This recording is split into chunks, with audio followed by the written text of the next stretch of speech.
Unidad 2. Litosfera global y del Perú. Objetivos específicos. Conocer la estructura de la corteza terrestre mundial y del Perú, considerando como parte del geosistema que soporta los otros elementos. Tomar conciencia de los efectos negativos y positivos de la acción geodinámica interna y externa del geosistema. Conocer los atributos del relieve superficial y valorar como unidades espaciales para la actividad humana. Origen y tiempo geológico del planeta. Origen. Han surgido muchas teorías que intentan explicar el origen del sistema solar y de la Tierra. Entre las que figuran son las hipótesis catastrófica de Buffon, 1745, hipótesis casualista de Jeans, la teoría atomista del soviético Fesenkov, 1960, la teoría meteórica de Otto Jung Schmidt, 1940. A esta última teoría se aproxima en muchos aspectos la hipótesis de origen frío de Weizsäcker, 1944, y el de G. Kuiper, 1951. La teoría clásica nebular de Kant y Laplace, 1796, sostiene que el sistema solar se formó de una enorme nebulosa incandescente en un estado gaseoso que giraba alrededor de un eje, comprimiéndose por enfriamiento lento y con el consiguiente aumento de velocidad y ensanchamiento de la zona ecuatorial. Las partículas que se separaron por la fuerza centrífuga continuaron girando alrededor del eje, formando anillos.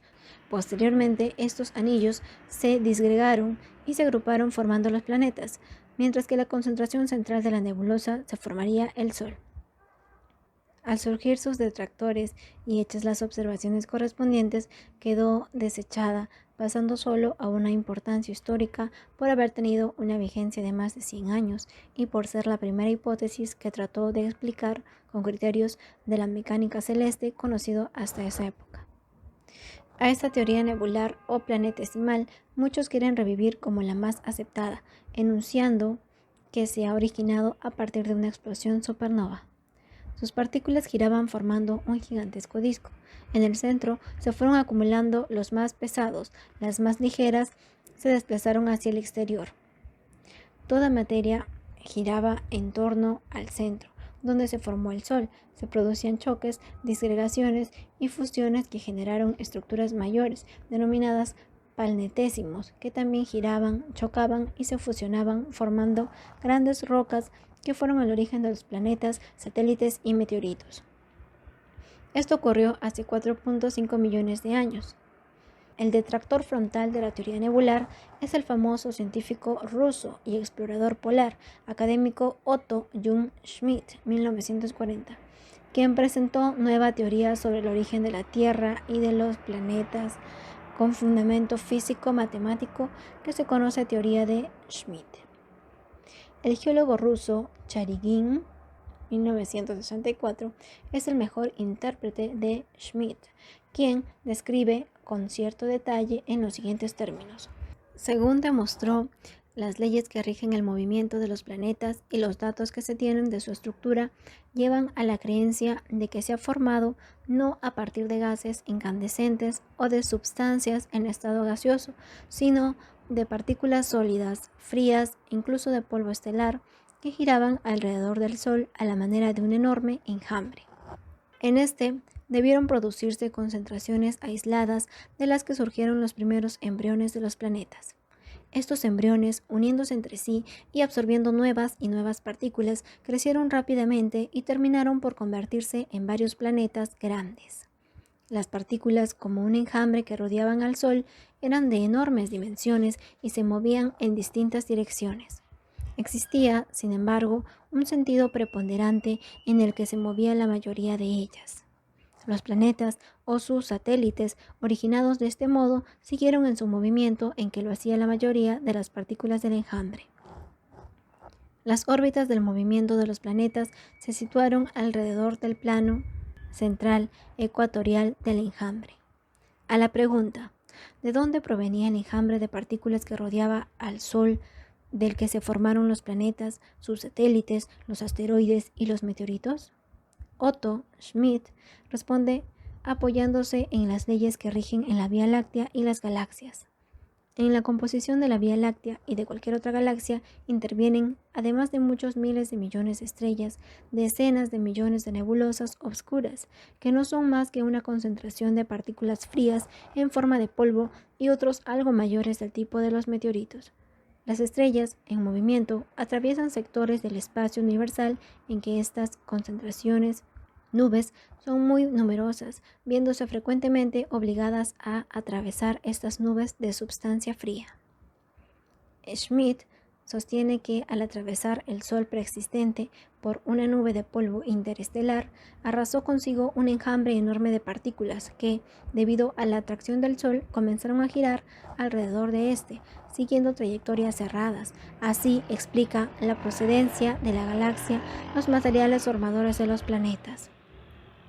Las partículas en forma de polvo tenían que hallarse sometidas a la atracción newtoniana y a la repulsión de la presión lumínica. Por tanto, la presión de la luz frenaba la atracción de las partículas por parte del Sol. Debido a esto, gradualmente y siguiendo una espiral, las partículas se aproximaban al Sol. Otros se evaporaban debido al calor de este y terminaban por caer en él, bajo la forma de nubes de vapores. Al incidir sobre el Sol, le obligaban a girar en la misma dirección en que se movían la mayoría de las partículas, que es la dirección en que ahora se mueven los planetas. De este modo, explica la rotación del Sol en el mismo sentido en que los planetas giran alrededor del Sol. Los planetas cercanos al Sol, Mercurio, Venus, Tierra y Marte, no son de gran tamaño, ya que para su formación era poco el material que iban a parar al Sol o era rechazado de este por los rayos luminosos. Allí, donde los rayos luminosos no ejercían esta acción, se formaron planetas enormes: Júpiter, Saturno, Urano y Neptuno. Geocronología. La geología histórica es la que reconstruye la evolución de nuestro planeta desde sus orígenes hace aproximadamente 4,5 millones de años hasta la actualidad. El tiempo de duración de un proceso y de los cambios sustanciales de la materia se mide en una determinada escala de tiempo. Así, por ejemplo, la duración de la vida del hombre se mide en años, edad, los hechos históricos en siglos, los sucesos antropológicos en miles de años y la edad de la Tierra en millones de años o eras. La escala del tiempo geológico, geocronología, se divide en eón, era, periodo, época y edad. Cada unidad de tiempo dura millones de años. Las rocas sedimentarias, litificadas y estratificadas durante una unidad de tiempo geológico tiene su correspondiente nombre estratigráfico, cronoestratigrafía.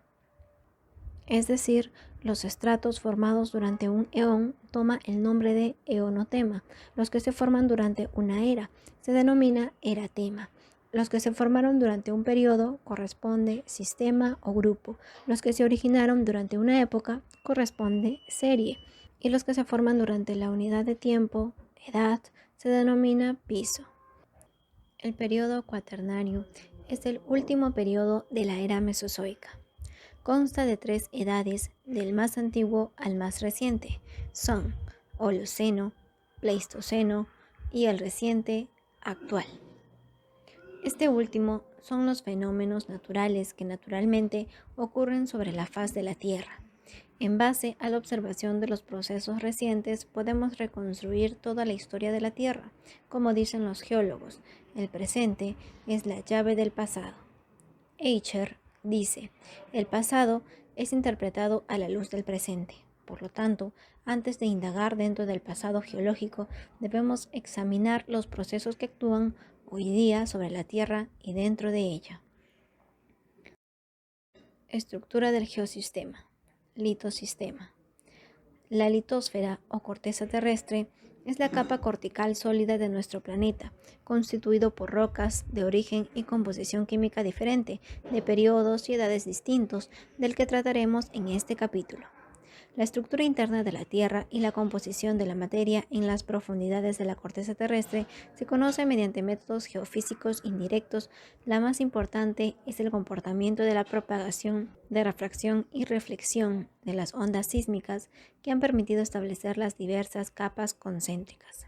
Actualmente, según datos sismológicos, en la Tierra se destacan casi 10 límites divisorios, lo que prueba el carácter concéntrico de la estructura terrestre interna.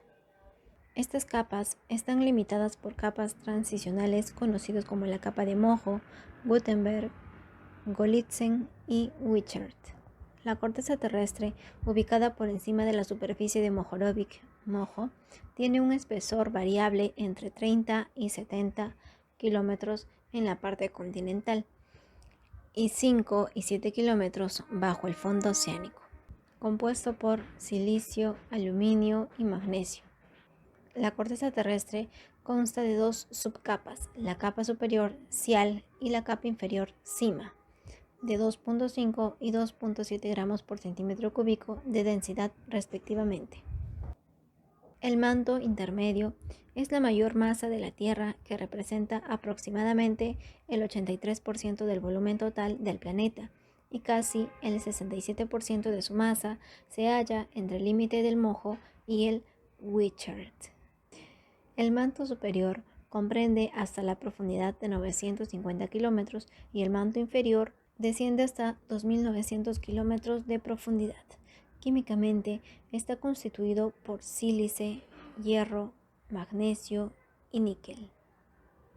El núcleo de la Tierra, conocido como NIFE, debido a la composición química predominante níquel y hierro en la endosfera central terrestre, que representa el 17% del volumen total de la Tierra y el 34% de su masa, va desde 2.900 kilómetros hasta el centro mismo de la Tierra, ubicado a 6.371 kilómetros de profundidad, radio promedio terrestre, cuya densidad varía entre 9 a 11 gramos por centímetro cúbico.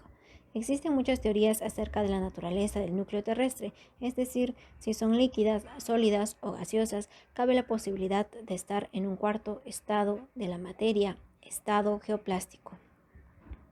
La litosfera o la corteza terrestre, elemento del geosistema, en un subsistema, sistema lítico, tiene la misma estructura de un sistema, es decir, tiene materiales o insumos, energías que los modifica, procesos que intervienen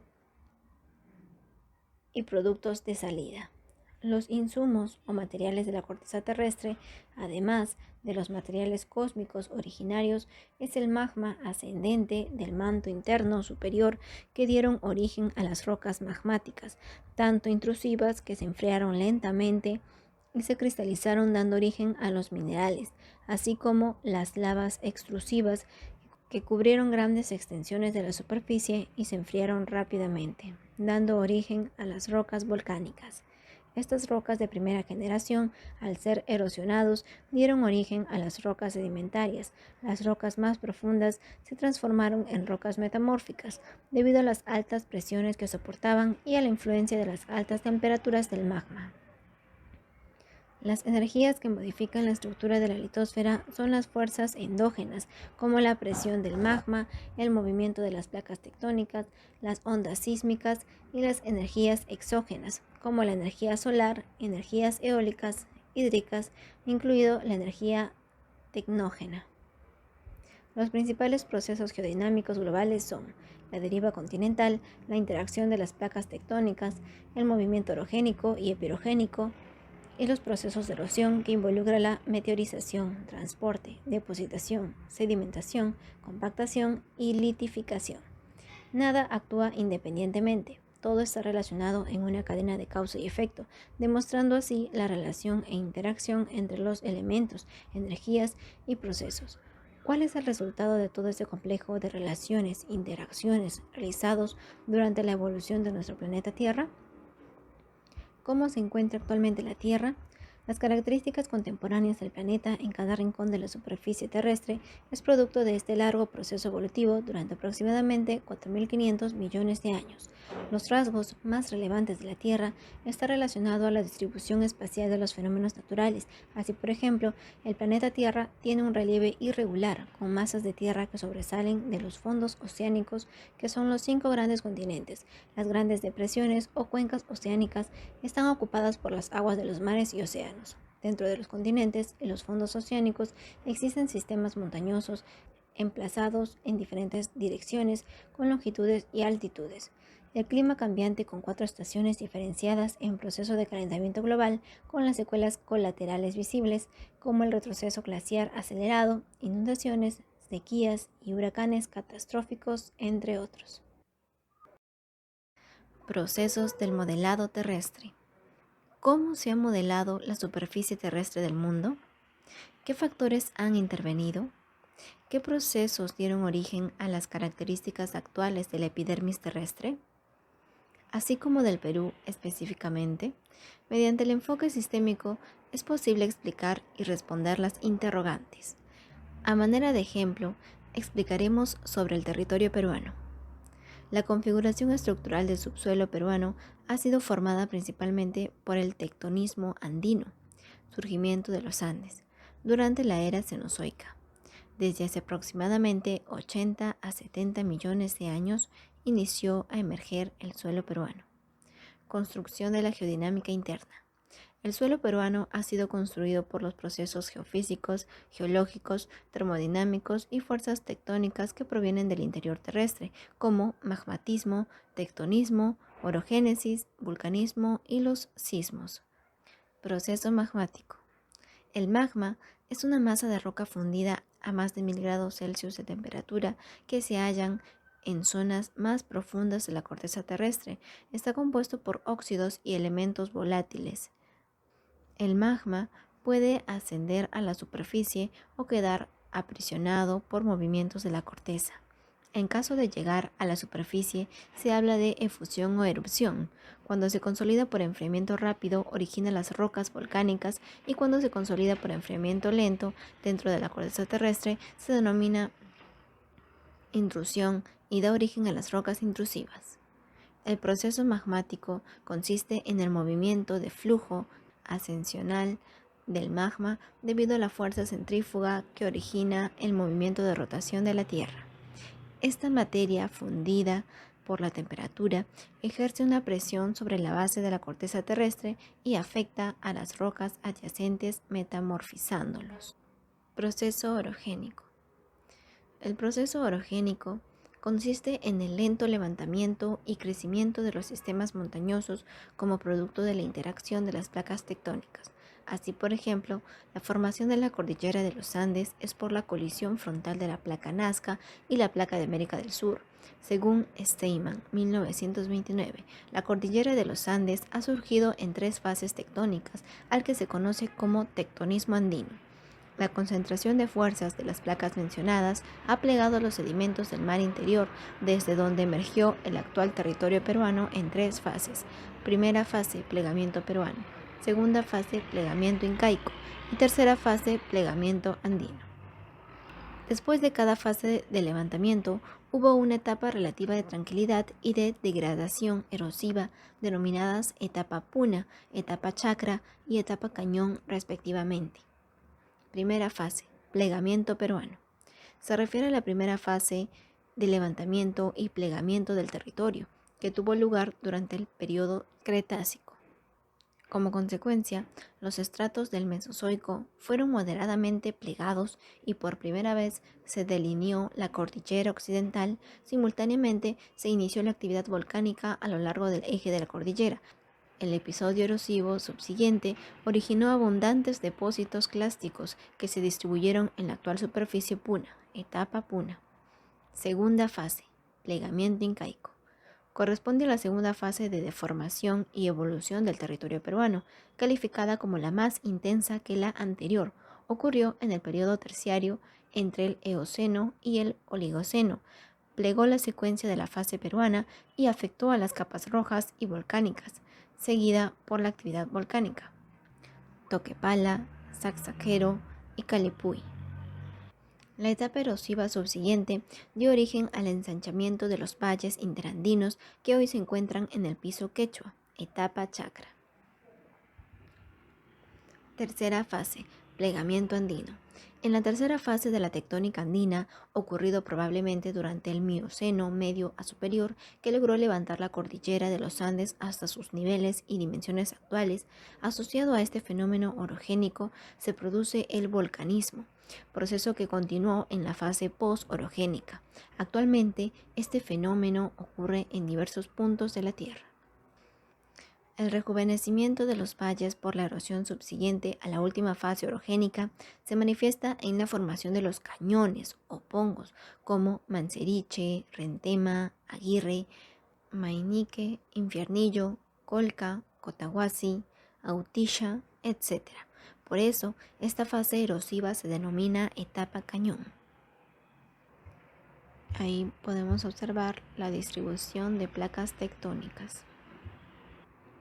La teoría moderna de placas tectónicas sostiene que la corteza terrestre está constituida por grandes placas, la placa del Pacífico, placa americana, africana, euroasiática, del Antártico y de la India.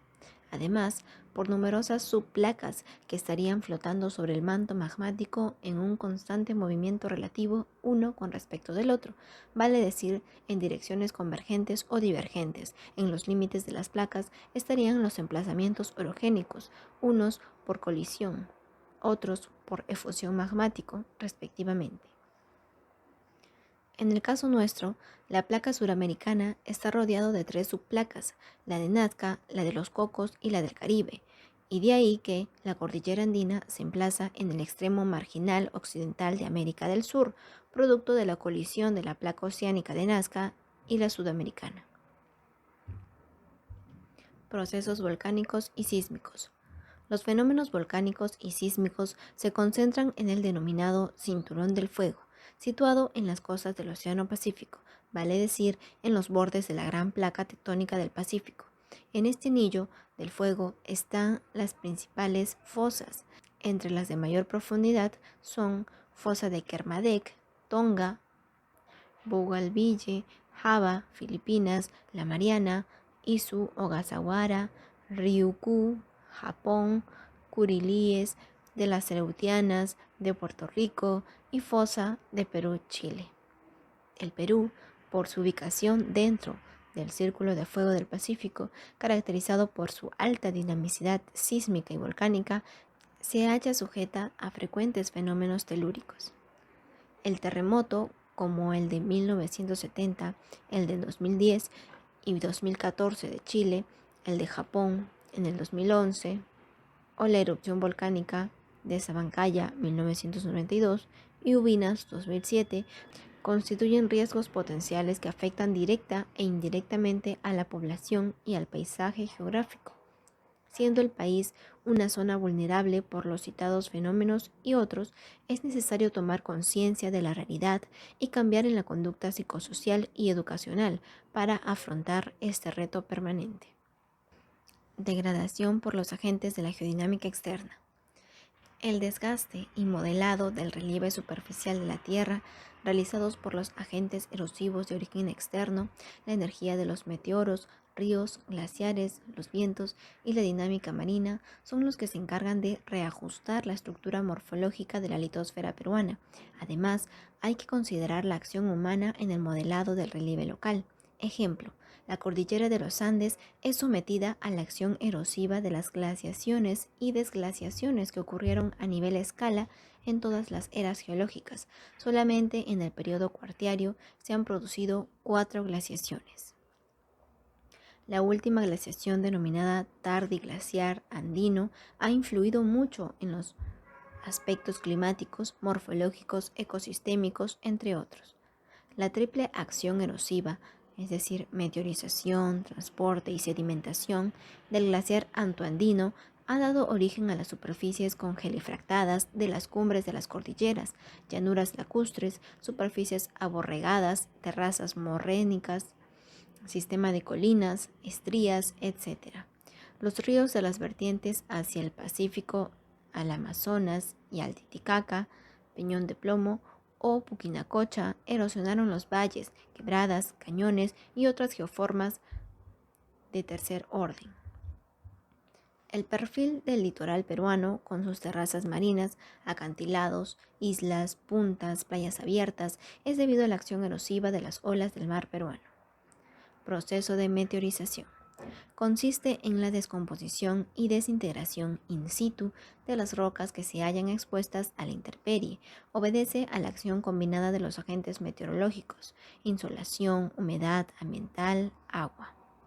La meteorización física consiste básicamente en la dilatación y contracción de los minerales formadores de las rocas, debido al cambio de la temperatura solar durante el día y la noche, durante las estaciones o durante las fases de glaciación o desglaciación. La meteorización hídrica es un proceso químico que consiste en la inhibición del material sólido rocoso o inconsolidado, suelo, al absorber la masa acuosa, es decir, lluvia más humedad ambiental, va debilitando la roca. La meteorización por oxidación es otro proceso químico que está íntimamente ligada al proceso de la hidratación, es decir, oxihidratación. Los referidos procesos físicos y químicos actúan en forma conjunta y varían de acuerdo a las características climáticas locales, regionales, estacionales o periodos geológicos. Proceso de transporte. La parte debilitada, descompuesta y desintegrada de la roca forma el derrubio. Este material es desplazada o transportada por los agentes de la geodinámica externa, tales como los ríos, los vientos, los glaciares, las corrientes o las marinas e incluso los animales y el hombre. En el proceso de transporte, los materiales en movimiento se van desgastando, fragmentando por choques entre sí o descomposición química. Proceso de depositación y sedimentación. Los materiales transportados son depositados en otro lugar, generalmente en una depresión o en un espacio inferior. Una parte del sedimento desplazado se deposita en la parte continental y la gran mayoría son transportados y sedimentados en el fondo marino o lacustre. Relacionándolo con el agente que ha transportado el material desintegrado, se le denomina depósito fluvial, depósito aluvial, depósito glaciar, depósito eólico, depósito marino y depósito mixto. Ejemplo: depósito fluvio eólico, depósito fluvio eólico marino, fluvio glaciar, etc. Proceso de litificación. Los materiales depositados se van acumulando uno sobre otro, van aumentando de espesor, se van compactando y se van cementando por la presión. Al final se litifican, vale decir, se convierten en roca, dando origen a las rocas sedimentarias. Características globales y del Perú contemporáneo. Atributos geofísicos globales. Decíamos que las características actuales del globo terrestre es el producto del proceso evolutivo terrestre durante los 4,5 mil millones de años. En este sentido, después de muchos cambios geológicos, morfológicos, climatológicos y oceanográficos, la parte terrestre del globo consta de 6 continentes: Asia, África, América, Antártida, Europa y Oceanía. La mayor extensión de la masa continental está en el hemisferio norte, mientras que la mayor masa oceánica está en el hemisferio sur. Las geoformas en los continentes son notables, entre los que se distinguen los sistemas montañosos modernos que forman las cordilleras, como la cordillera de los Andes en América del Sur, la más moderna y el de mayor longitud del mundo, los Apalaches, las Rocosas y la cadena costanera en América del Norte, montes Atlas en África, los Pirineos, Apeninos, Alpes y los Cárpatos en Europa, los montes Himalayas, Kwenlun, Altai, Sayan, Yablonov, Verkhoyansk y Tretsky en Asia, Grande Cordillera Divisoria en Australia. Los macizos antiguos degradados que forman las penillanuras, como macizo de las Guayanas, cratón brasileño, cratón canadiense, cratón africano, entre otros. Las grandes llanuras de sedimentación del cuartiario son superficies llanas como las llanuras costaneras, la llanura amazónica, la llanura del Orinoco, la llanura del Nilo, la llanura de Argentina. Las cuencas hidrográficas como la cuenca del Amazonas, cuenca de la Plata, cuenca del Orinoco, cuenca del Nilo, cuenca del Sena, cuenca del Ganges, entre otros miles de cuencas. Y ahí podemos observar los continentes y algunas características. Atributos geofísicos del Perú. Como resultado del largo y complejo proceso evolutivo de la geohistoria,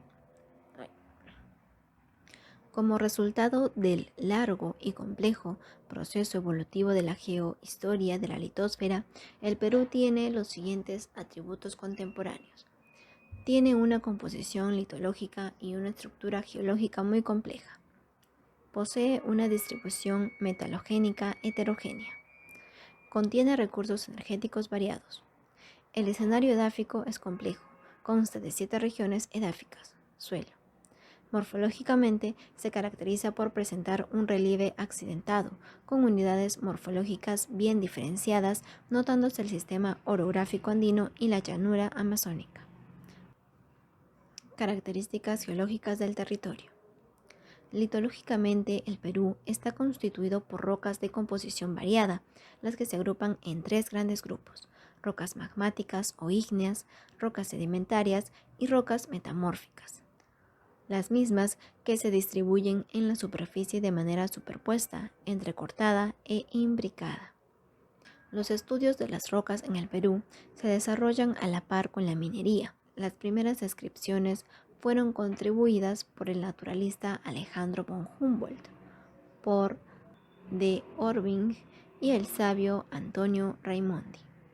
Carlos Lizón, 1925, publica en el Boletín de la Sociedad Geológica del Perú sobre cómo se generó el suelo peruano. Luego, Gustav Steinmann, 1929, publica la Geología del Perú. Continuaron con las descripciones muchos científicos como Jorge Broggi, Newell, Harrison, Hanks, Laughlin, George, entre otros. Las rocas en el Perú son multivariadas en edad y composición. Se formaron durante las eras prepaleozoicas, paleozoicas, mesozoicas y cenozoicas. Inclusive en el periodo cuartiario presente siguen formándose rocas de origen químico, como los travertinos, que se forman por agregación del carbonato de calcio y se encuentran en las cavernas de las rocas calcáreas. Las concreciones que penden del techo se llama estalactita y las que se forman en el piso se denomina estalagmita. Rocas magmáticas o eruptivas. Son las rocas originadas por la intrusión y enfriamiento del magma. El magma, cuando se enfría dentro de la corteza terrestre, se denomina roca intrusiva ígnea, y cuando el magma es expulsada hacia la superficie terrestre, se denomina roca extrusiva o volcánica. El origen de esta roca está asociada a los procesos magmáticos producidos en concomitancia con los movimientos orogénicos que estructuraron los Andes a través de los tiempos paleozoicos, mesozoicos y cenozoicos. El magma extrusivo dio origen a las rocas volcánicas. En el Perú, el vulcanismo ocurrió en cada fase de la tectónica andina.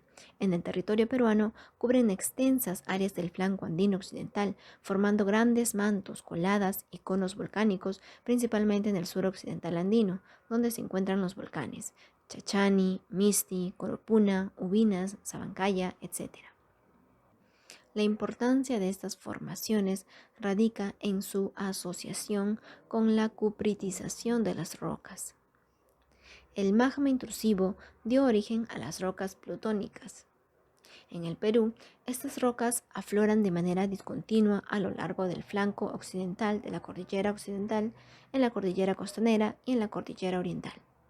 Esta masa cristalina de amplia distribución es el núcleo del sistema andino. por su yacimiento en la naturaleza, se conoce como batolito andino o batolito costanero. Se halla cubierto por rocas sedimentarias y rocas volcánicas. Probablemente a mayor profundidad hay mayor continuidad. Bellido, en 1969, dice: en el Perú, además de batolito andino, se encuentra el batolito granodiorítico de la Cordillera Blanca, Ancash, de cerca de 250 a 300 kilómetros de longitud por 15 a 20 kilómetros de ancho. Rocas del Paleozoico. El ingeniero Bellido, en 1969, en Sinopsis de la Geología del Perú, manifiesta que las rocas paleozoicas afloran a todo lo largo de la cordillera oriental, constituyendo el cuerpo principal de esta zona montañosa. Afloramientos pequeños y aislados se conocen en la cadena costanera del sur, en las sierras de Amotape y en una que otra localidad de la cordillera occidental, Domo de Yauli al oeste de La Oroya, y del llano amazónico, cerros de Shira y Contaya. Grupo Excelsior y Grupo Cabanillas. Los grupos Ambo, Tarma, Copacabana y Mitu corresponden a la secuencia final del Paleozoico. Rocas del Mesozoico. Según el ingeniero Bellido, las rocas del Mesozoico tienen un gran desarrollo en el Perú. Afloran a lo largo de la costa, en toda la parte central y septentrional de la cordillera occidental y en la cordillera subandina. En la faja costanera son principalmente de fases volcánicos sedimentarios. En cambio, en las cordilleras occidentales y subandina están representadas por sedimentos clásticos calcáreos. En la parte meridional de la cordillera occidental quedan mayormente cubiertas por volcánicos de terciario y el cuaternario. Se les nota en el fondo y flancos de los valles que descienden del Pacífico. Muchas de las formaciones contienen enormes cantidades de fósiles, elementos que han permitido reconstruir mejor la geohistoria de la estructura del suelo peruano. Rocas del Cenozoico. Las rocas del periodo terciario están representadas por las formaciones sedimentarias marinas y continentales y por gruesas capas de rocas volcánicas. Las formaciones Paracas, Camaná, Pisco, Guayabamba, Chiriaco, Grupo Puno y Formación Moquegua. Durante el periodo del Cuaternario se depositaron materiales más modernos. Son poco compactos, de composición, textura y espesor variables. Cubren grandes extensiones de la llanura costanera, la llanura amazónica, las cuencas lacustres y los valles interandinos. El Cuartiario son los grandes depósitos de materiales inconsolidados que comúnmente denominamos suelo. Generalmente se han originado durante el Holoceno y Pleistoceno por las grandes avalanchas e inundaciones durante la desglaciación. El Cuartiario del geosistema Chala consiste en los depósitos marinos, depósitos eólicos, depósitos aluviales y sedimentos mixtos, fluvio eólico marino. En la región andina constituyen los depósitos fluviales, aluviales, glaciares, fluvio-glaciares y depósitos lacustres. En el geosistema Omagua, los grandes depósitos fluviales se hallan en los márgenes de los ríos Ucayali, Bajo Marañón, Bajo Madre de Dios y el río Amazonas y todos sus tributarios. Características metalogénicas. La metalogénesis del territorio peruano está vinculado con los episodios magmáticos que tuvieron lugar durante las fases orogénicas y post-orogénicos de la evolución de las geosinclinales Paleozoico y Mesozoico que originaron el sistema andino, razón por la cual nuestro país es uno de los que contiene recursos mineros variados. Desde esta perspectiva, el Perú presenta dos ambientes mineralógicos mayores, denominados provincias metalogénicas, andina occidental y andina oriental, conformados a su vez por subprovincias y zonas menores más comunes, tipo territorio minero. De más de 2.000 minerales que se conocen, solamente unos 50 de ellos, denominados petrogénicos, son los formadores de las rocas. Los minerales Tienen propiedades físico-químicos de composición química variable. Son de estructura cristalina, de dureza y peso específico variable, de exfoliación, fractura y tenacidad desigual, color y brillo múltiple. En la naturaleza se encuentran principalmente en estado sólido, cristalizado, formando compuestos denominados sulfuros, óxidos, sulfatos, halógenos, carbonatos, fosfatos, silicatos, nitratos y compuestos orgánicos, petróleo, carbones minerales, ámbar, asfalto. Provincia metalogénica andina occidental. Constituyen las siguientes subprovincias: cuprífera del Pacífico, subprovincia polimetálica del centro y subprovincia del hierro de la costa. Subprovincia cuprífera del Pacífico. En esta región están los yacimientos de cobre más importantes del país, tales como Toquepala, Cuajote, Quellaveco y Cerro Verde en el sur, Acarí, Río Seco y Condestable en la parte media, Águila, Cañariaco y Michiquillay en el norte. Subprovincia polimetálica del Altiplano. Se caracteriza por su variada presencia de minerales. Región polimetálica. Los metales, oro, plata, plomo, zinc y cobre son los minerales más importantes. Secundariamente existen depósitos de tungsteno, mercurio, antimonio, estaño, entre otros. Entre los asientos mineros más importantes podemos señalar Cerro de Pasco, Huarón, Morococha, Cazapalca, San Mateo, Guayanca, Quirubilca, Cercapurquio, Castro Virreina, Julcani, Puquio, Cayoma, Santa Lucía, Desaguadero, etc.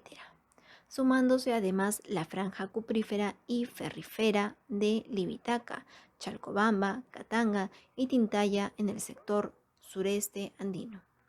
Subprovincia de Hierro de la Costa. Concentrados en Marcona, Ica, Tarpuy en Arequipa, Morrito en Tacna y Tambo Grande en Piura. Región Andina Oriental.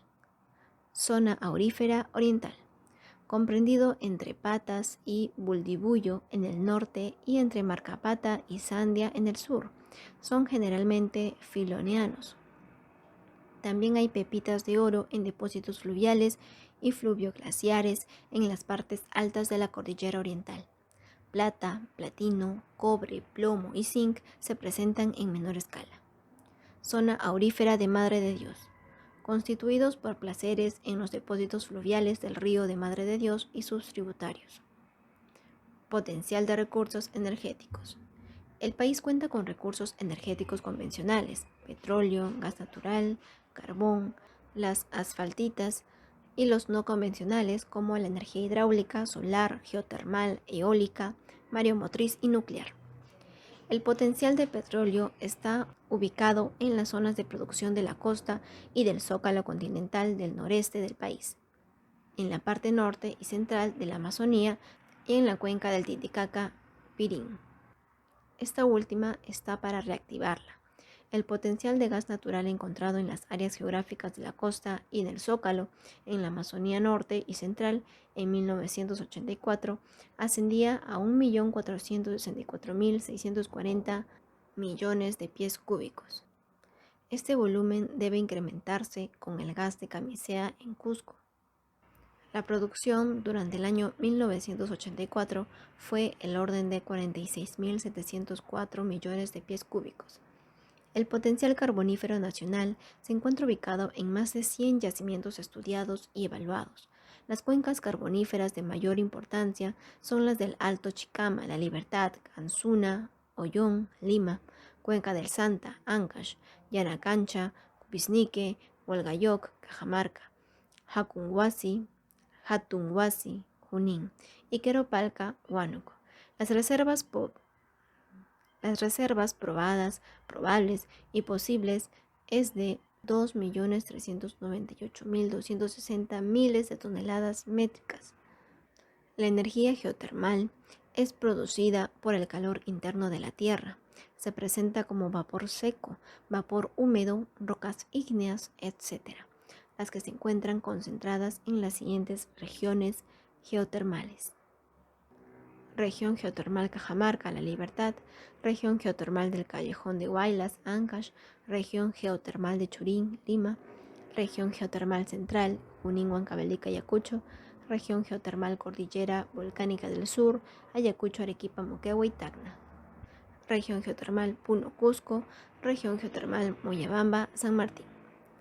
El Instituto Geológico Minero Metalúrgico, en 1978, hizo el inventario de las fuentes termales, revelando la existencia de 200 manifestaciones termales. En 1979, INGENMET, es decir, el Instituto Geológico Minero Metalúrgico, y la Organización Latinoamericana de Energía suscribieron un convenio para realizar un proyecto de identificación y priorización de recursos geotermales, logrando identificar 3 grupos: áreas prioritarias con condiciones geovulcanológicas o hidrogeoquímicas favorables para el sistema geotérmico. Incluye áreas de Tutupaca, Calacoa, Maure, Salinas, Chachani y Chivay. Áreas de menor interés que la anterior incluye Puquio, Parinacochas y Orcopampa. El tercer grupo conforma Cotahuasi, Coropuna, Cayoma y Mazocruz. Características morfológicas. El cuadro morfológico del Perú está vinculado a un conjunto de factores condicionantes, tales como procesos tectónicos, procesos orogénicos y epirogénicos, la estructura litológica, composición y estructura arquitectónica, el clima dominante regional y estacional, el tiempo geológico, duración de los procesos. Los últimos aportes en el conocimiento geomórfico del territorio permiten diferenciar las siguientes unidades morfoestructurales: relieve del litoral y submarino, cordillera de la costa, llanura parandina, costa, cordillera occidental, cadena de los conos volcánicos del sur, cuenca Titicaca, valles interandinos, cordillera oriental, cordillera subandina, llanura amazónica, llanura de Madre de Dios. Morfología del litoral y de la costa o chala. El geosistema chala o costa peruana es una faja angosta de ancho variable y de clima árido. Se emplaza paralela al sistema montañoso de los Andes, cuyas características. Morfología del litoral. La evolución geológica del Perú y la acción erosiva del mar dio origen a un perfil litoral regular, con pocos accidentes, playas abiertas, con una plataforma continental de ancho variable de 3 a 4 millas entre Cabo Blanco y Punta Pariñas. Su ancho a la altura de Pimentel es de 55 millas y alcanza una extensión de 70 millas al oeste de la bahía de Chimbote. Al sur disminuye el ancho de la plataforma continental. Frente al Callao tiene un ancho de 40 millas, pero al oeste de Sangayán cubre nada más que 5 millas. En la zona sur se estrecha aún más, 13 millas como máximo, 2 millas frente a Ocoña y 5 millas como promedio. De estas consideraciones resulta que la plataforma continental no representa mayor importancia económica en la zona norte y sur del litoral. En cambio, la zona central tiene mayor significado geológico y biológico. Existen pocas islas, ejemplo, los grupos de Ballestas y Chincha, Bahía de Pisco. Más al norte se tienen islotes como Hormigas de Afuera, El Pelado, Mazorca, Lobos de Afuera y Lobos de Tierra, entre otros. El talud continental desciende bruscamente hasta más de 6.000 metros bajo el nivel medio del mar, donde se encuentran las fosas de Chimbote, de Lima y de Arica. Cordillera de la Costa. Está constituida por una cadena de cerros bajos que destacan en el borde litoral de la costa sur, desde la frontera con Chile hasta Paracas, con un rumbo sureste-noreste. Desaparece frente a las cotas de Lima, Ancash y La Libertad. Sin embargo, el Morro Solar, al sureste de Chorrillos, y la isla San Lorenzo frente al Callao son restos de erosión de esta antigua cordillera.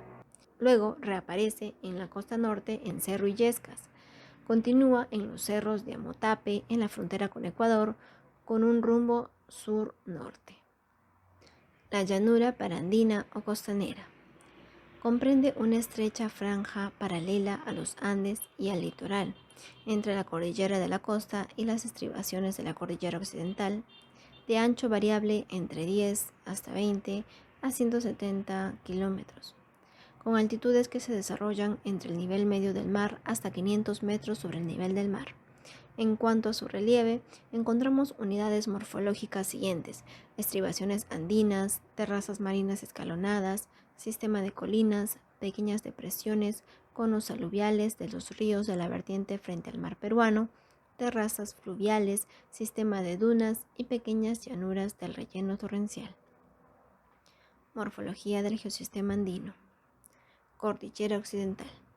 Esta gran unidad morfotectónica sobresale entre las otras por ser la más prominente y elevada. Sus líneas marcan la divisoria continental de aguas de las que vierten el Pacífico, al Atlántico y al Titicaca. Su rumbo es de sureste al noroeste. Su punto más elevado es del glaciar de Huascarán a 6.746 metros sobre el nivel del mar. Su flanco occidental se halla intensamente disectado y profundizado por los ríos, formando valles angostos con pendientes y secciones encañonadas.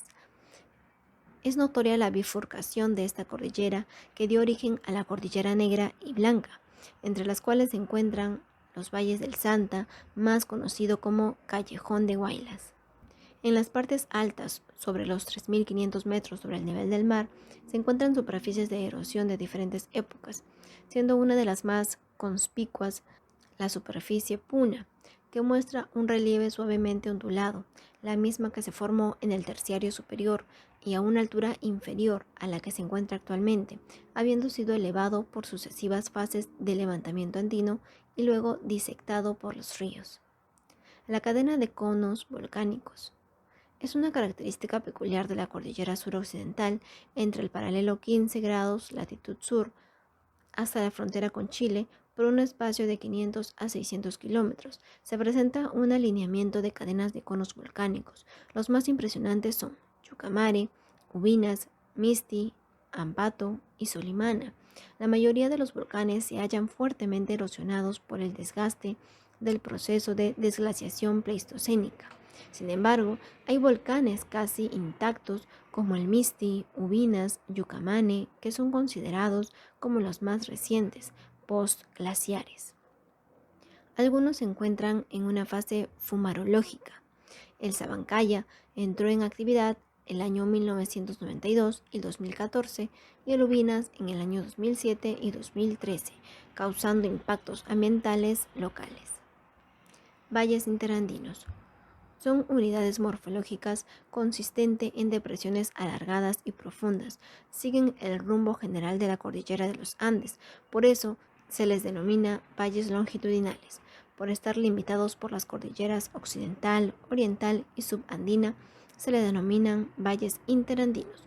Los valles secundarios generalmente son transversales. Entre los principales valles interandinos o longitudinales son los valles del río Mantaro, Marañón, Apurímac, Huallaga, Urubamba y Santa. Cuenca del Titicaca. Constituye un rasgo morfológico desarrollado sobre una altiplanicie comprendida entre la cordillera occidental y la oriental, en el sureste del territorio peruano y extendida al territorio boliviano. Esta cuenca endorreica se abre a partir del nudo de Vilcanota hacia el sur. Es disectado en sentido radial concéntrica por los ríos que vierten sus aguas en el lago Titicaca. Las inmediaciones del lago constituyen extensas llanuras altiplánicas, producto de la sedimentación fluvioglaciar y lacustre, mal llamada meseta del Collao. Cordillera Oriental.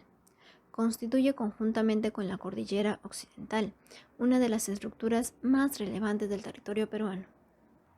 En su litología predominan las rocas del Paleozoico. Tienen un rumbo general sureste-noreste.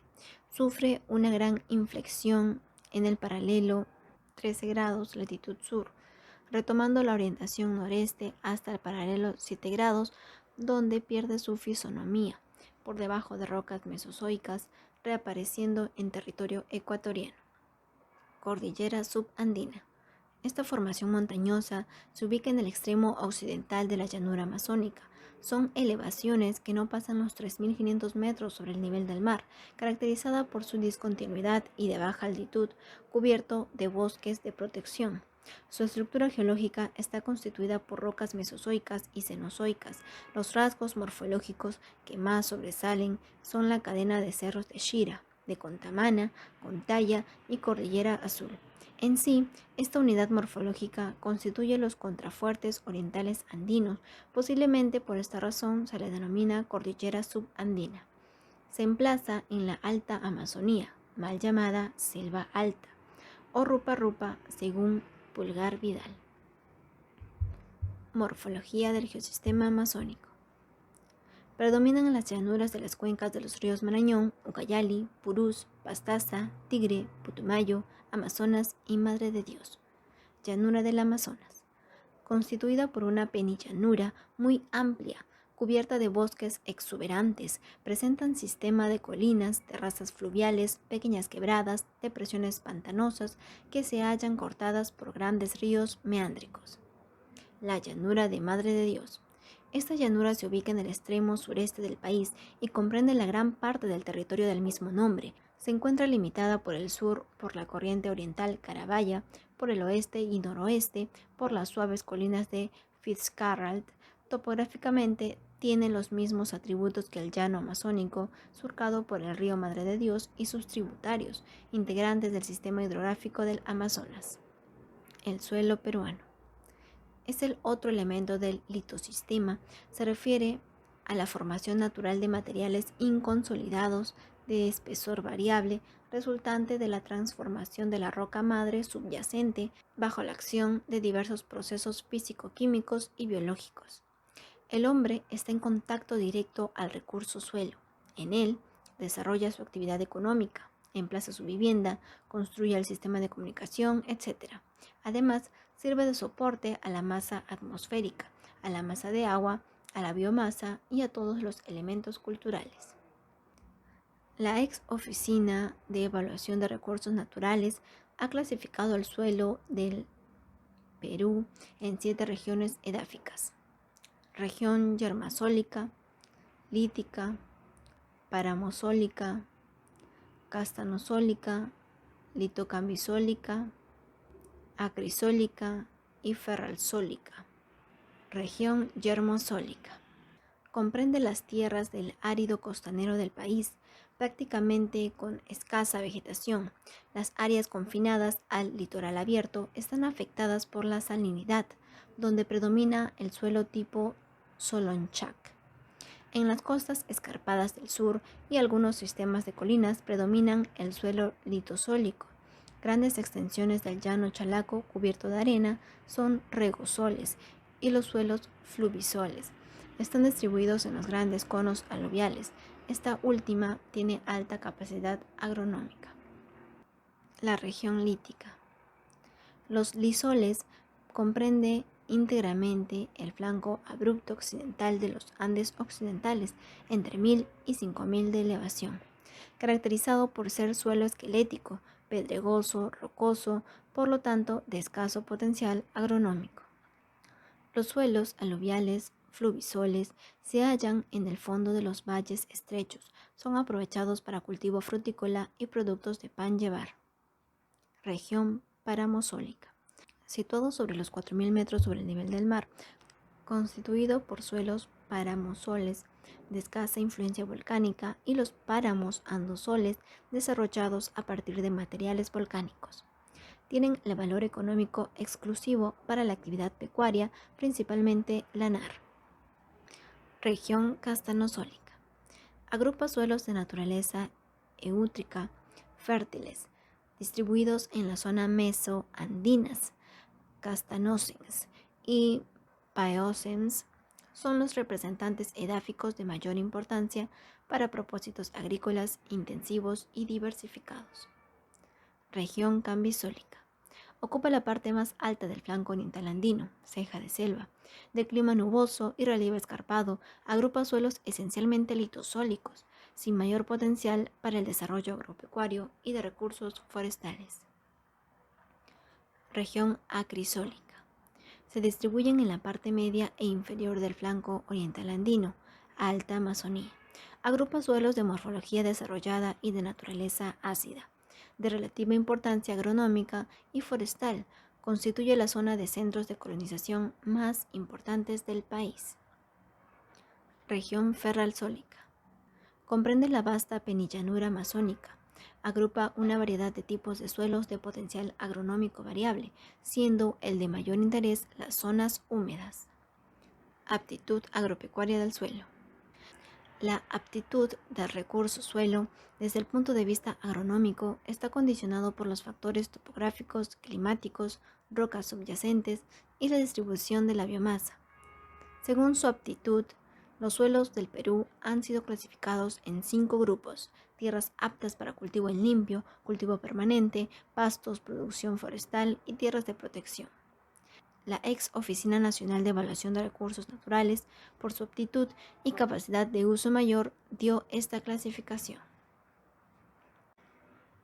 De este informe se deduce que las tierras destinadas para cultivo son del orden de apenas 3,81% de la superficie total del territorio nacional, por lo que resulta un desequilibrio en relación a la población absoluta, estimada en más de 30 millones de habitantes para el presente año 2013.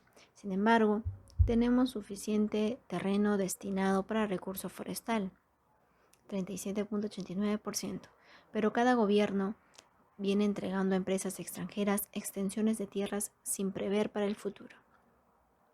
El otro problema es el abandono de millones de hectáreas de andenerías en todos los valles. Sería interesante recuperar esas tierras que otrora constituyó áreas altamente productivas que mantuvo alimentada a la población tahuantinsullana. Problemas de conservación del suelo. A la ya mencionada escasez del suelo per cápita se agregan diversos problemas de pérdidas de este recurso, tanto por el impacto de los fenómenos naturales como por el impacto de la acción humana. Los principales fenómenos que degradan el suelo son los siguientes: erosión hídrica, erosión eólica, salinización, alcalinización y erosión antrópica, es decir, riego inadecuado, desertificación, uso irracional del agua y contaminación. Erosión hídrica. Las violentas precipitaciones de lluvias impactan directamente al suelo y arrasan materiales sueltos al fondo de las quebradas, dejan un sistema de cárcavas en las laderas, fenómenos que inutiliza el suelo agrícola. Los ríos cargan materiales al fondo marino. Ex ONERM indica que los ríos de la vertiente del Pacífico peruano arrastran 632 millones de metros cúbicos de sedimento al año. Los flujos torrenciales o lluvias generan grandes inundaciones, ocasionando pérdidas de suelo. Erosión eólica. Los vientos que soplan, principalmente en las zonas áridas, transportan arenas saladas y van invadiendo las áreas cultivadas, disminuyendo de esta manera la superficie cultivable. Los departamentos de Piura, Lambayeque, La Libertad e Ica son los más afectados por este fenómeno. La salinización. La saturación del suelo por cloruro de sodio a lo largo del litoral peruano, casi toda la región Chala es afectada. En la costa peruana, 1024 kilómetros cuadrados es ligeramente suelo salino. 194 kilómetros cuadrados presenta de moderada a fuerte salinidad y 1.355 kilómetros cuadrados son afectados por problemas de salinidad y mal drenaje, requiriendo una costosa inversión para tratar de incorporar a la agricultura. La erosión por acción del hombre, antrópica. Se produce, entre otras acciones, por el inadecuado sistema de riego que se practica, riego por inundación, en las zonas rurales por la tala indiscriminada de bosques, sobrepastoreo, quema de bosques y pastos, la contaminación del suelo, entre otros, agregándose el mal uso del suelo. Me refiero a que los suelos que deben conservarse o preservarse para la agricultura por su alta productividad están siendo cubiertos por cemento en el proceso desmedido de las urbanizaciones. Importancia del suelo. El valor del suelo se mide por su productividad y la diversificación de uso.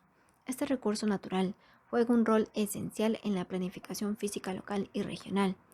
Uno de los principales usos tradicionales y más difundidos es el destinado a la agricultura y a la ganadería, actividades económicas a las que se dedica la población campesina. En las zonas urbanas, su uso es múltiple. Sirve de soporte para las instalaciones de viviendas, industrias, mercados, parques, jardines, espacios públicos, etc. Lo que significa que el suelo en área urbana tiene valores económicos, culturales, turísticos, recreativos, estéticos, entre otros. Razones suficientes para reorientar el uso racional del suelo, previo análisis y conocimiento científico para dar aplicación práctica y utilitaria. Lo que modernamente se conoce como acondicionamiento territorial u organización del espacio. El hombre y la litosfera. El hombre está ligado indisolublemente con la tierra firme, litosfera. La corteza terrestre sirve de soporte de los otros elementos del geosistema, es decir, el agua y el aire reposan sobre la litosfera. Del mismo modo, los vegetales surgen del suelo, los animales circulan sobre el suelo, el hombre se instala sobre el suelo. Este ambiente en el que vivimos constituye nuestro hogar. El hombre desarrolla sus actividades económicas recurriendo a la litosfera, como por ejemplo la variedad de rocas, piedras. Es aprovechada por el hombre en la construcción de sus casas, empedrado de las calles, enchapado de los edificios, construcción de diques, cerros que delimitan las propiedades, entre otros. Los incas utilizaron las rocas en la construcción de las fortalezas, las colcas, los tambos, urbanizaciones, andenerías, canales de irrigación. Desde épocas remotas, el oro y la plata fueron utilizados por el hombre y sistemáticamente se ha desarrollado la minería. Muchos minerales como el radio, uranio, son recursos energéticos. Incluso, las características morfológicas del relieve constituyen como recurso natural para el hombre. Los valles y las llanuras tienen multiuso. Las terrazas fluviales generalmente son áreas de cultivo. Las montañas son aprovechadas para la práctica del montañismo. La caída de agua desde las montañas son utilizadas en la construcción de centrales hidroeléctricas. El suelo tiene uso múltiple. En áreas urbanas, su valor por metro cuadrado son altísimos. Contrariamente, el hombre impacta negativamente al suelo. Erosión del suelo, al talar los bosques, regar por inundación, construir carreteras, túneles, explotación minera, entre otros, originando paisajes de escombros. Deteriora el suelo al contaminar con abonos químicos, regar con aguas tóxicas industriales. El uso irracional del suelo es otro problema que hay que tomar en cuenta al momento de planificar el acondicionamiento territorial. Fenómenos naturales de origen geológico. La geodinámica interna origina muchos fenómenos naturales con alto riesgo para la humanidad, como los sismos, maremotos y erupción volcánica, a los que el ingeniero Julio Coroigua, en su texto Reducción de Desastres 2002, denomina fenómenos de origen geológico. Los sismos. El sismo proviene de la palabra griega seísmos. En la terminología científica base, en Sudamérica, los movimientos terrestres, de acuerdo a sus variadas características, reciben diferentes nombres. Cuando el movimiento es destructivo se llama terremoto, mientras aquellos que consisten en una serie de rápidas repeticiones de movimientos vibratorios de escasa fuerza, suficiente de causar daños, se llaman temblores. Decíamos que la Tierra se encuentra en permanente movimiento y transformación. Las 12 placas que conforman la corteza terrestre se deslizan una al costado de la otra o chocan frontalmente, como en la costa oeste de Sudamérica, donde la placa de Nazca subduce o se introduce debajo de la placa América del Sur. Cuando la enorme energía que acumulan, los movimientos relativos de las placas se liberan súbitamente, genera sismos que se propagan espacialmente en todas las direcciones. Las teorías sobre el origen del sismo son muchas. Así tenemos a la teoría de la deriva de los continentes, propuesta por el meteorólogo alemán Alfred Wegener en 1912, teoría del rebote elástico, propuesta por Wright en 1910. Después del terremoto de San Francisco de 1906, sostiene que cuando una parte de la superficie terrestre se desplaza de manera continua respecto a la zona adyacente, las masas de la roca se distorsionan y acumulan energía, pero al llegar a su límite de resistencia, se produce la ruptura, originando el sismo. Posteriormente, confirmada y avalada por otros científicos, como la teoría de la expansión de los fondos oceánicos, planteado en 1963, y con estas pruebas científicas se plantea la nueva teoría global moderna de placas tectónicas. La teoría de tectónica global es la que nos muestra que los sismos de mayor frecuencia e intensidad son de origen tectónico. El territorio peruano se encuentra en el eje andino, en el extremo oriental del Océano Pacífico, dentro del Círculo del Fuego del Pacífico. Constituye la zona más activa del mundo, por lo tanto, de alta sismicidad y de actividad volcánica. En el Perú, el alto porcentaje de los sismos está relacionado a la interacción de las placas tectónicas de Nazca y de Sudamérica. Los focos sísmicos se encuentran en el plano de contacto de las placas mencionadas, conocidos como plano de Benioff. Principalmente en esta zona de contactos se producen rupturas de la corteza terrestre, originando los terremotos o temblores. La mayoría de los focos sísmicos de origen tectónico se han registrado no a mayores de 60 kilómetros de profundidad. También pueden ser generados a partir del fuerte impacto del colapsamiento de la Tierra o por la erupción volcánica. El impacto geológico, morfológico y geográfico producido por un terremoto, el ámbito local y regional son significativos, consistente en cambios estructurales del relieve. Sobre todo, el efecto sísmico recae en la sociedad. ¿Cuáles son los efectos que originan los terremotos en la superficie terrestre? A modo de ejemplo señalamos reactivación de fallas geológicas existentes, fracturamiento de la corteza terrestre, origina nuevas fallas geológicas, produce deslizamiento violento de masas de tierra, desprendimiento de casquetes glaciares de alta montaña, como el caso del desprendimiento del glaciar de Huascarán, que generó un aluvión post-sísmico y sepultó Yungay en el sismo de 1970. Obstrucción de flujos de aguas subterráneas, deslizamiento de vertientes y represamiento de ríos, como lo ocurrido en el río Mantaro en 1975. En el aspecto social, destrucción de puentes, canales de irrigación, edificios, viviendas, muertes y desapariciones de personas y animales, propagación de epidemias, corte de vías de comunicación, migraciones masivas de poblaciones, entre otros problemas de carácter demográfico, psicológico, económico, etc. Vulcanismo.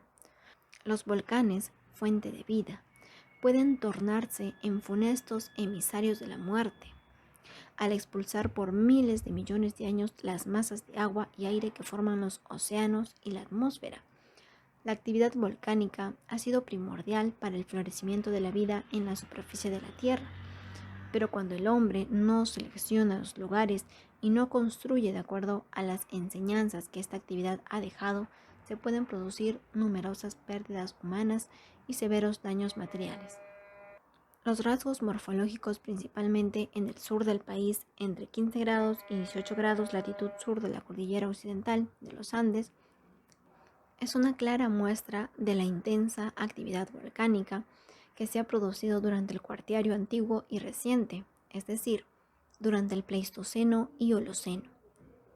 Los materiales volcánicos explosivos consisten en gases y partículas sólidas como piroclásticos, bombas, lapillis, lavas, tobas, ignimbritas y conglomerados. Al depositarse, dieron origen a una secuencia de estratovolcánicos de cientos de metros de espesor, que los geólogos dieron un nombre propio a cada grupo y formación. Un grupo está constituido por varias formaciones, como por ejemplo, Grupo Nazca, Tacasa, Maure, Barroso, Formación Quellaveco, Huaylillas, Senca, Capillune, etc. Todas estas formaciones de sedimentos volcánicos se encuentran distribuidos en el trapecio andino, Ayacucho, Arequipa, Moquegua, Tacna, Puno y Cusco. Entre las erupciones volcánicas ocurridas en los últimos tiempos son Volcán Chachani, Misti, ubicado a 18 kilómetros al norte de la ciudad de Arequipa, volcán Omate y Huayna Putina. El 15 de febrero de 1600 erupcionó causando muchos temblores durante un mes, volcán Sabancaya, ubicado a 70 kilómetros noroeste de la ciudad de Arequipa. Con su explosión sorprendió a la población en 1988. Luego repitió en 1992, alterando el clima local, originando un temblor de tierra y contaminando los suelos pastizales de la Puna y zonas de cultivo por la ceniza volcánica. Volcán Ubinas, ubicado en el distrito Ubinas de la provincia de Sánchez Cerro del departamento de Moquegua. Tiene una altitud de 5.672 metros sobre el nivel del mar. Cada cierto tiempo entra en actividad volcánica. En 2006 erupcionó el Ubinas. El 1 de septiembre de 2013 volvió a expulsar ceniza, polvillo de pómez y piroclastos, alcanzando más de 3 kilómetros de alto.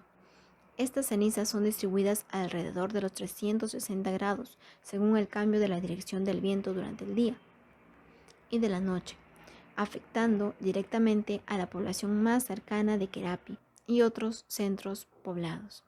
Según datos históricos, se registraron 17 erupciones entre 1550 y 1969. Volcán Tixani, de 5.408 metros de altitud.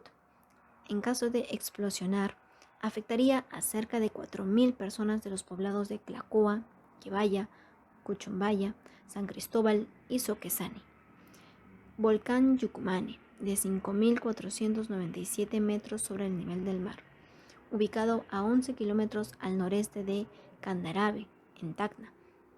En 1784 erupcionó con impactos ambientales de su área de influencia. Volcán Tutupaca, ubicado al noreste de la ciudad de Tacna, tiene 5.790 metros de altitud.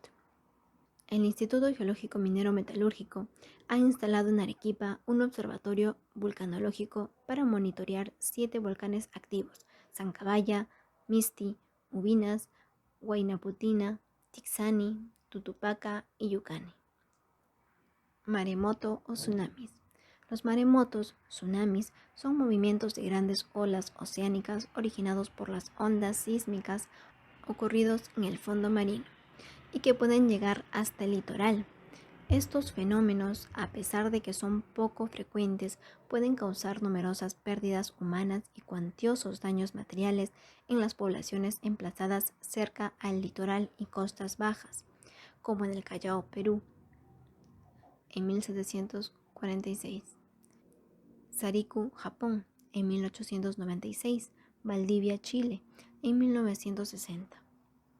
Los terremotos y tsunamis de mayor desastre de los últimos 50 años son de Alaska, 1964, Golfo Moro, 1976, Tumaco, 1979, Hokkaido, 1993, Papúa Nueva Guinea, 1998, Océano Índico, 2004, Java, 2006, Samoa, 2009, Tohoku, Japón, 2011, Océano Índico, del 11 de abril del 2012. Los maremotos se clasifican según la distancia de origen, en tsunamis de origen lejano o de origen cercano. Los tsunamis o maremotos se caracterizan por el periodo, altura, longitud de onda y velocidad de propagación. Es posible estimar el tiempo de llegada de las primeras olas a la costa, igualmente la magnitud de los tsunamis.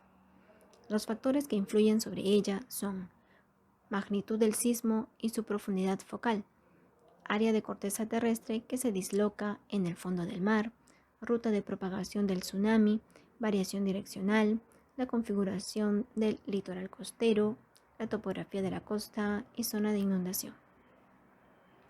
Para las medidas de prevención contra tsunami de origen lejano, consiste, en caso del Perú, la información es recibida en el Aeropuerto Internacional de Lima Callao, vía satelital. La información es retransmitida automáticamente a la Dirección de Hidrografía y Navegación. Esta, a su vez, comunica a todas las capitanías del litoral y al Instituto Nacional de Defensa Civil. En los tsunamis de origen lejano, los pobladores no sienten el terremoto.